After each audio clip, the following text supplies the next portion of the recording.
हे कृष्ण करुणा सिंधु दीनबंधु जगतपते गोपेश गोपिका कांत राधा कांत नमस्तुते। जय श्री कृष्ण चैतन्य प्रभु नित्यानंद श्री अद्वैत गदाधार श्रीवासादि गौर भक्त वृंद। हरे कृष्णा। जय श्री शैल प्रभुपाद।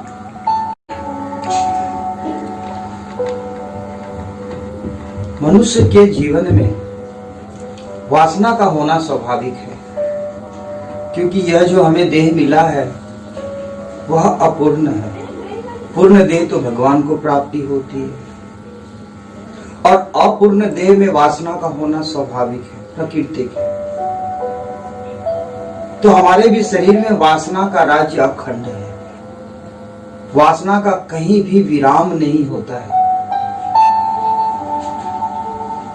तात्पर्य कि फल मिलने पर भी अगर किसी चीज की आप चाहत रखते हो और किन्हीं प्रयास द्वारा अगर उस फल की प्राप्ति हो भी जाती है तो न जाने कहां से पुनः फिर उससे भी ज्यादा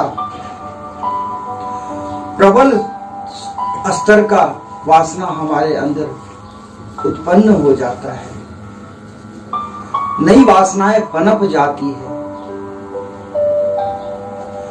व्यक्ति को कभी भी वासनाओं की पूर्ति हेतु कार्य नहीं करनी चाहिए, क्योंकि वासना की गहराई कही गई है समुद्र से भी ज्यादा गहरी है।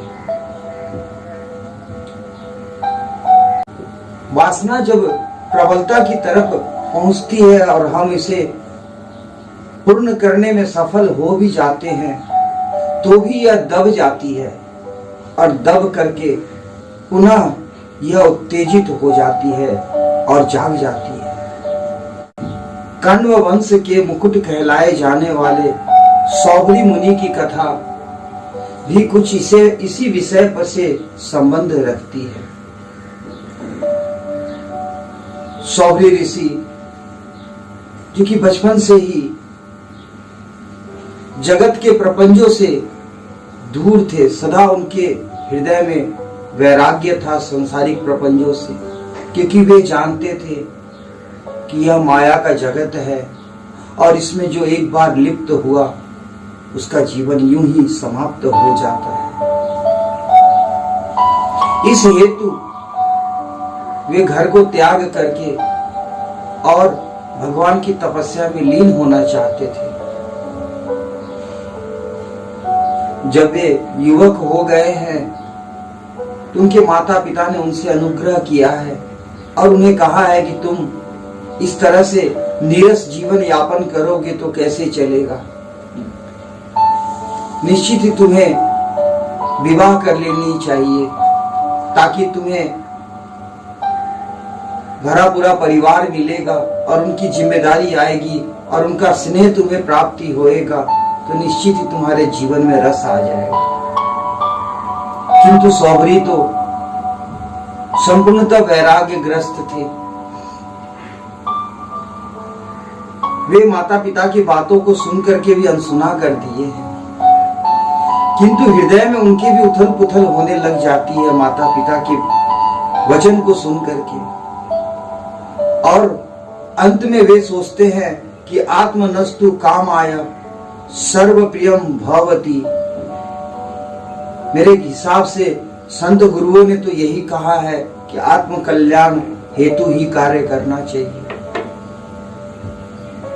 तो उनको उनके प्रश्न का उत्तर मिल जाता है, समाधान मिल जाती है, और वे एक दिन घर को त्याग करके कालिंदी तट पर यमुना महारानी की खलखल और स्वच्छ जल शीतल जल के समक्ष आकर के वे स्थिर हो जाते हैं और उनको वह स्थल अति भा जाता है, क्योंकि वहां संपूर्णतः शांतिमय वातावरण थी।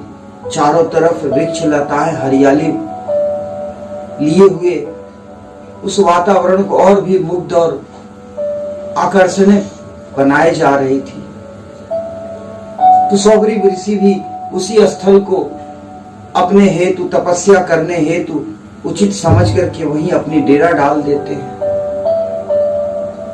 और अपने आप को तप के लिए प्रेरित करते हैं। और उन्होंने तप वहां प्रारंभ किया है, और तप भी प्रारंभ जो किया है तो वह साधारण तप नहीं, उन्होंने यमुना जी में प्रवेश करके तप प्रारंभ किया है। और इतनी कठिन तप की है उन्होंने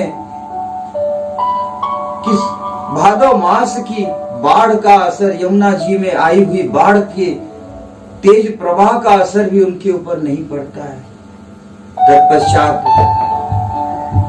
पूस की ठंडक आती है, जिस समय सभी जीव जंतु अपने अपने घोंसलों में सिकुड़ जाते हैं और तो और जलचर जीव भी कंपित हो जाते हैं, वैसी अवस्था में भी वे जल में ही तपस्या करते रहते हैं।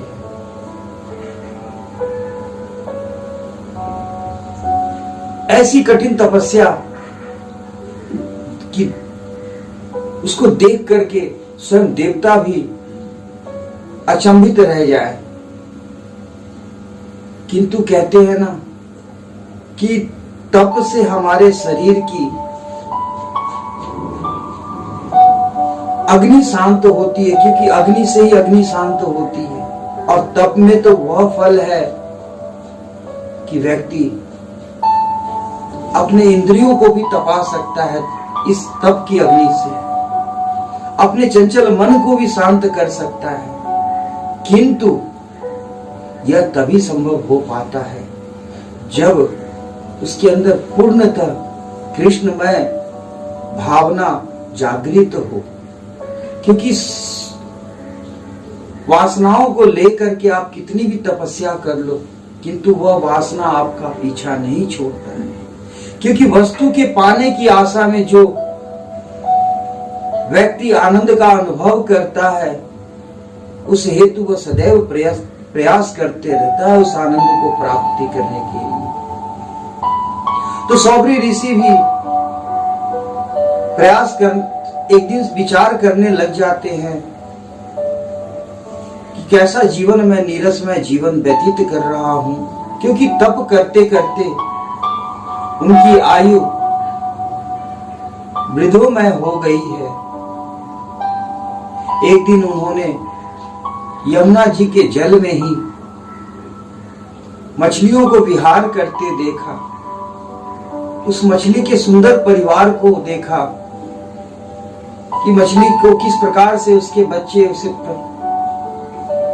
पुचकारते हैं, स्नेह करते हैं, किस प्रकार से वह भी उनमें व्यस्त रहता है और आनंदित होता है। यह देख करके मन में भी इनके विचार आया है कि मैं इस तरह से अपने शरीर को तपा करके भी क्या प्राप्ति कर लूंगा। इस तरह से तो मेरी पूरी जीवन व्यतीत हो गई और किसी प्रकार के आनंद ही नहीं प्राप्त कर सका। और मेरी जगह दूसरी तरफ देखो तो इस मछली को कितना आनंद में रस में जीवन व्यतीत कर रहा है। ऐसी तपस्या करके भी क्या लाभ। और यही विचार करके वे तपस्या करने की अपनी मन को यही विचार करके वे तपस्या करने से अपने मन को हटा लेते हैं और सोचते हैं कि क्यों ना मैं भी गृहस्थ जीवन स्थापित करूं और उसका आनंद। यही विचार करके वे मनधाता महाराज के राज्य में पहुंचे हैं। चक्रवर्ती सातों द्वीप के अकेले शासक थे राजा मनधाता। उनके राज्य में जब पहुंचे हैं सभी, तो राजा के मन में कोई आश्चर्य नहीं लगा कि सुग्रीव मुनि का क्यों आगमन हुआ है। किंतु जब सौभरी मुनि उनसे अपनी विवाह की बात करते हैं और कहते हैं कि मुझे आपकी कन्याओं से विवाह करना है, तो यह देख करके उनको जरूर अचंभा होता है। वे उनकी स्थिति को देखते हैं, उनकी आयु को देखते हुए मन में विचार करने लग जाते हैं कि इन्होंने तो सारा जीवन इतना कठिन तपस्या में व्यतीत कर लिया और वृद्धावस्था में आकर के ऐसा कैसे इन्होंने विचार कर लिया गृहस्थ की। और मैं अपनी राजकुमारियों का विवाह इस बूढ़े वयस्क मुनि से कैसे करवा दूं। किंतु उनके मन में और भी एक संशय आता है कि अगर मैं ना करता हूं तो भी घोर अपराध है, कहीं इनके कोप का भागी ना बन जाऊं। तो यह विचार करते हुए ये ना भी नहीं कर पाते हैं। उनको एक युक्ति सूझती है और ये कहते हैं सौभरी से कि देखिए, हम क्षत्रिय वंशीय राजा हैं और हमारे यहाँ कन्याओं को अपना वर चुनने का पूर्ण अधिकार होता है। तो ऐसा करो कि मेरे सेवकदार के साथ आप मेरे अंतःपुर के महल में चले जाओ और वहां जाकर के हमारी पुत्रियों के समक्ष स्वयं आप निर्धारित कर लो कि कौन सी पुत्री आपसे विवाह करना चाहती है। मैं स्वयंवर की व्यवस्था करवा देता हूं। सौभरी मुनि प्रसन्न हो जाते हैं और अपने रूप को परिवर्तित कर वे अति सुंदर, बहुत ही खूबसूरत, आकर्षक वदन वाले शरीर में रूप में परिवर्तित कर लेते हैं। और महाराज सौभरी मंधाता महाराज के महल के अंतःपुर में पहुंचते हैं, जहां उनकी 50 कन्याएं रहती हैं। इनकी सुंदरता को देख करके सारी की सारी कन्याएं, 50 कन्याएं इनसे विवाह करने के लिए तैयार हो जाती है। महाराज मंधाता भी प्रसन्नचित हो जाते इनके यौवन और रूप को देख करके, और विधिवत सरजू नदी के तट पर इनका विवाह करवाते हैं 50 कन्याओं के साथ में। तत्पश्चात ढेर सारा दान और दहेज दे करके इनको विदा करते हैं। सौभरी मुनि सब कुछ, घर गृहस्थ की सारी सामग्री एक ही जगह पा करके अति प्रसन्न हो जाते हैं। और यमुना जी के तट पर जाने के लिए जब निकलते हैं तो रास्ते में उन्हें देवराज इंद्र की दर्शन होती है। और देवराज इंद्र को देख करके सौभरी मुनि उनका मंगलाचरण करते हैं। अब मंगलाचरण किसको ना पसंद। इंद्रदेव भी प्रसन्न हो जाते हैं और सौभरी मुनि से कहते हैं कि कहो क्या चाहिए तुम्हें। तो सौभरी मुनि ने देवता इंद्र से कहा है कि मुझे एक चिरकाल तक यौवन प्रदान किए करें आप।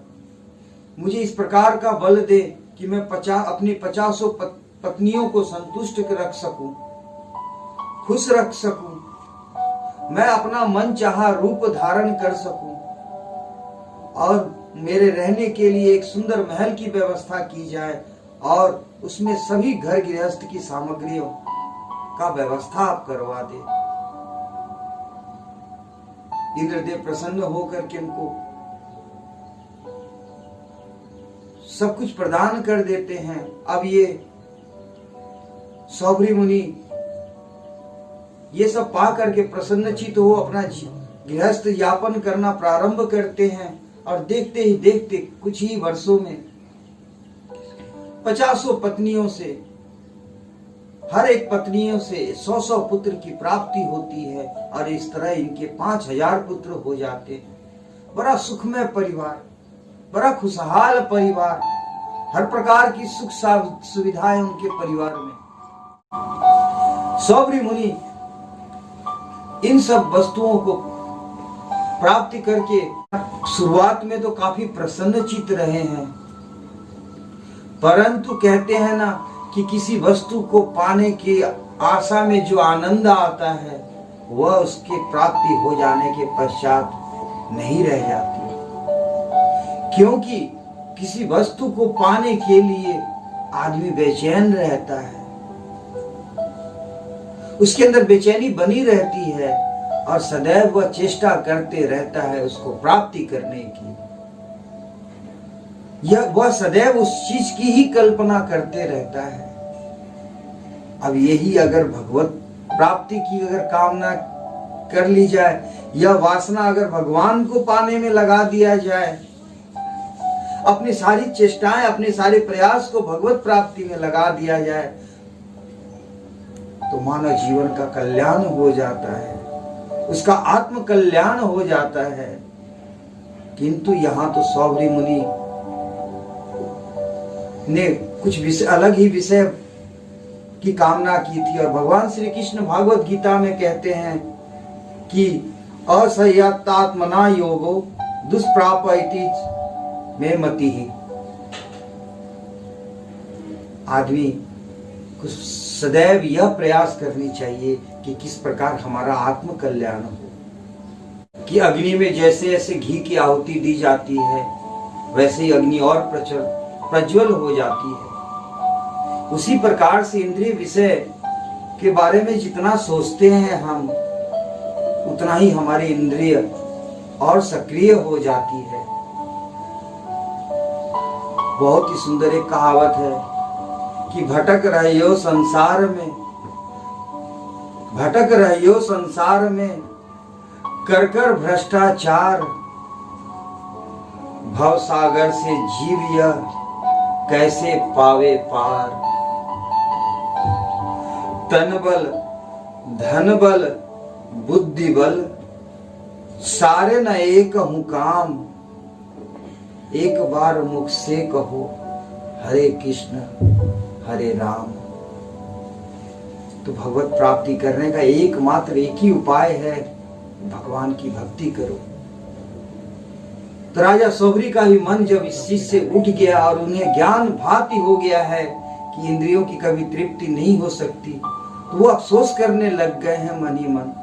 उनको पश्चाताप होने लग गया कि यह मैंने क्या किया, इतनी कठिन तपस्या करी भगवत प्राप्ति करने हेतु, और मैंने वह सब छोड़ करके इंद्रियमय विषय वस्तु में संलग्न हो गया, उसकी कामना कर ली। लेकिन कहते हैं ना, देर आए दुरुस्त आए। अब इनके मन में यह स्पष्ट हो गया है कि संगति जो करनी है चाहिए इंसान को, वह साधु पुरुष का संग करना चाहिए। कभी भी और साधु व्यक्ति का संग नहीं करना चाहिए, क्योंकि संगति का बड़ा प्रभाव होता है। संगत से गुण होता है, संगत से गुण जात। सौभरी मुनि उसी समय गृह को त्याग देते हैं और भगवत प्राप्ति हेतु पुनः भगवान के भजन कीर्तन में संलग्न हो जाते हैं।